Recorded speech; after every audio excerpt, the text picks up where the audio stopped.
Good morning, good evening, wherever you may be around the city and across the state. Coming to you from the heart of Chicago, it is E-Learning with Mr. Moeller. And on today's show, we're going to dig a little bit into sociology, study of groups and cultures. This is continuing our discussion of the social sciences. So let's talk about sociology. Sociology is one of my favorite subjects because it's the study of society. It's how we live together, it's how we communicate, it's how we do all these things. And so sociology deals with the concept of ordered universes, or in other words, how do you make sense of the world around you? The world is a crazy place, right? And so things like religion, traditions, languages, values, music, literature, art, our sense of community.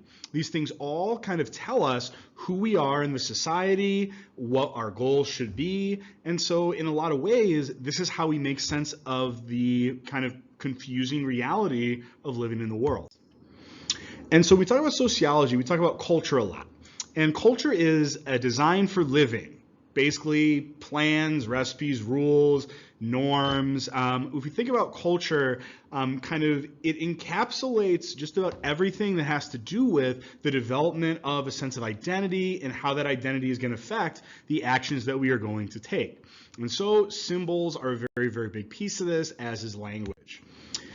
But to start off, I just want to talk a little bit about a fond cultural memory that I have. So when I was young and my mom was not always around when she was working, we would have tacos. And this was really kind of great for me as a kid because this was something that I could cook. And so I would take out the beef and the seasoning and I would, cook it and I would, heat up the taco shells, and we would sit down and we'd have this lovely Taco Tuesday with my mother, Ma Burns. And so that's one of the warmest childhood memories that I have. And yet I can feel the heat. I can feel you reaching through the screen to strangle Mr. Moeller because of course you're going to say those aren't real tacos. Those are white people tacos. I'm offended by you calling them tacos. I've been doing this for years and this is probably the most upset that you guys will get at me the entire year. And so you reflexively, when you saw those pictures of those crunchy shell beef tacos with lettuce and tomato, you reflexively said, those are not tacos. And by doing that, you've actually stumbled upon one of the most important things to remember in studying cultures. And that's the idea of ethnocentrism. Ethno meaning ethnic, centrism meaning centric. And this is the idea that everyone does this. Individuals and groups will automatically judge other cultures against their own with the assumption of the superiority of your culture. Mr. Moeller, those are not real tacos. And so ethnocentrism is something that's very, very common. Everybody does it because you assume that whatever your culture is, that it is the best and also that it is the normal, that everything should be judged against. So if we're looking at like ethnocentrism in history and American culture, I can give you a few examples to kind of drive this home. The first is the idea of like speak American, meaning speak English. The assumption that English is a superior language to know in the United States. This has been around since the founding of the country really as British colonies, but kind of something really interesting is my last name. You guys would all say my name, Moeller, M-O-L-L-E-R. But when my relatives on my father's side came, the name was actually Müller with an umlaut over the O. And so in order to become more Americanized, in order to kind of fit into the ethnocentric view of Germans, my name is pronounced differently and was changed. And so when we talk about things like names and pronunciations, it's very, very big. And in fact, those things can actually erase culture as much as they can signal it. Another great idea is American exceptionalism, that, the American government is the most enlightened. We see this in our movies, right? Americans are always the hero. It's the American way. But in a lot of ways, we also look at who and what gets to be American, right? Is American, meaning diversity? Is to be American meaning loving baseball? And so in a lot of ways, kind of we fight about what is American culture, and then also how should we judge kind of other cultures. So a couple of definitions just to kind of kick off our study of social groups. Basically, a group is just a number of people that have something in common. It can be something very, very close, like a family, or it can be something very loose, like White Sox fans that all go to the stadium. And so every group, whether it be school, whether it be the country or the city, there are always roles and there are always norms that are associated with being a part of a group. If you went to a White Sox game, you wouldn't necessarily wear, a Minnesota Vikings t-shirt. You would want to fit in with the norm of being a fan. So when we talk about roles, Dwayne "The Rock" Johnson used to say often, know your role, and that's covered up by my face, but the meme's there. And your role is really simple. It's just your place within the group. A teacher, student, principal, if we're looking at schools, mother, father, oldest, youngest, when we look at a family. And so the norms are what is considered normal, the behaviors that are expected to kind of come along based upon what what role you are in the group.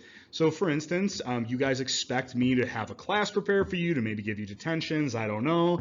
And your norms are do your assignments, pay attention, not chew gum. And so a really important part of acting normal, of doing the norm, what is expected, is actually, yes, knowing your role within the society. Sometimes we choose our roles, and sometimes those roles are kind of put upon us by society or kind of any number of people. So if we look at like a family, roles could be the parent, an oldest to middest youngest child, a cousin, an aunt or uncle. And so norms are different depending on your role. So if you're the oldest, you probably know that the norm is to be the most responsible, take care of your younger siblings, and set a good example. If you're a younger child, you probably don't feel the pressure of those norms to be responsible because you are the youngest. And so when we think about this, it's kind of just another way of starting to analyze these things that we've been looking at and been a part of our entire lives. And so culture also is a lot about values. So a value is a belief that guides actions and judgments. So a belief is a belief. I can believe that the grass is purple, but I'm not going to live my life any differently because of that view.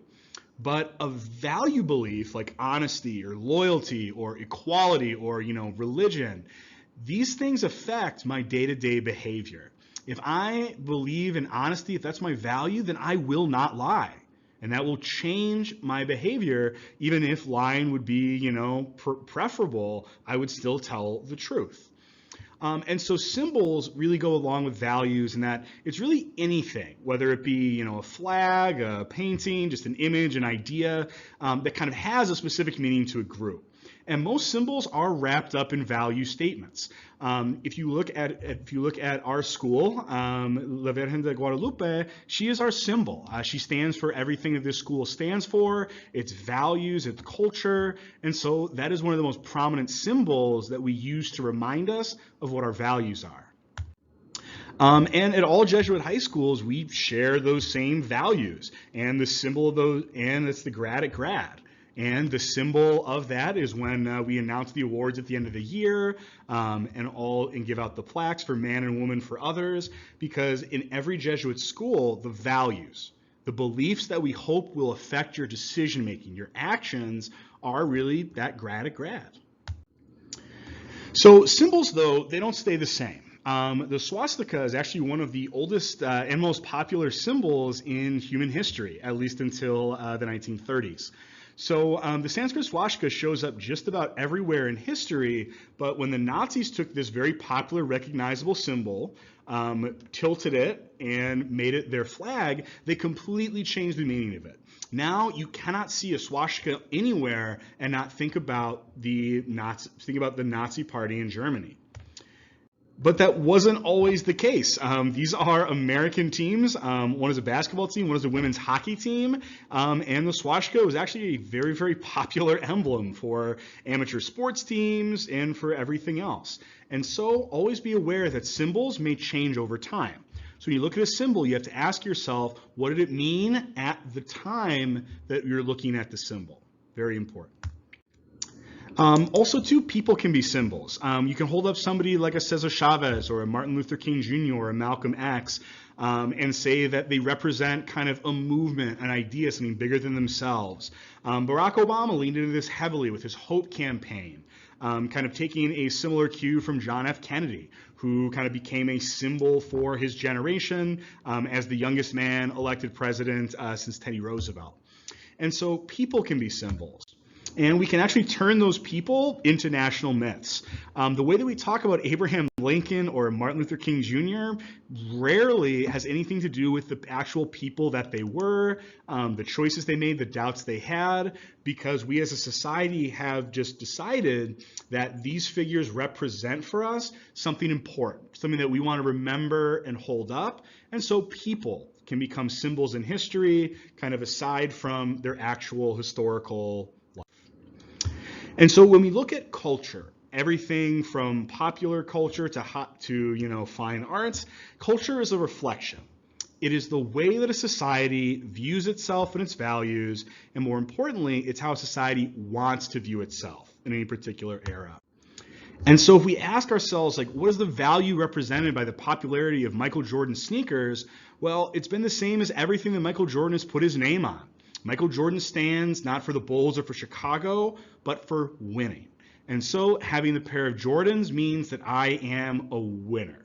And because winning is important in the society, Jordans are important in the society. And so culture forms how we think about the world. And how we think also creates culture. And so if we look at our media, if we look at kind of the albums that are out there, video games, social media, People Magazine, whatever kind of, blogs you guys follow, whatever YouTube influencers, when you look at them, that is what you normalize. That is what you assume is to be so. When People Magazine puts out its list of the most beautiful people, they're making up a list. But we read it, we think about it, and we internalize those as the standards of beauty in the American society. Cristo Rey, being here, our culture forms how you think. I've been here a long time, and my experiences have fundamentally shaped how I view the world. And that's no accident, because the culture around us forms us. But also, how we think is going to form culture as well. And so we get movies like D.W. Griffith's The Birth of a Nation, which stars the Ku Klux Klan. Of course, it was made in the 19-teens. You never have a movie like that today. The Great Gatsby represents kind of the 1920s ennui, feeling of kind of hopelessness. Guess Who's Coming to Dinner was one of the first movies that featured an interracial couple. Dora the Explorer, being a very popular kids show learning Spanish, means that kind of a lot of people are opening up their minds to this idea of other cultures. And so how we think can always form the culture around us. And so in sociology, we look at groups. We look at how they interact, we look at what that culture produces, and we ask a couple of really key questions. And arguably, something that we are still very much fighting about this year is, what is this American culture and how does it change? And then finally, perhaps the most important, what are American values and how do we live up to them? And so it's just a friendly reminder to go into your activity packet and do some thinking about culture and how it influences your life.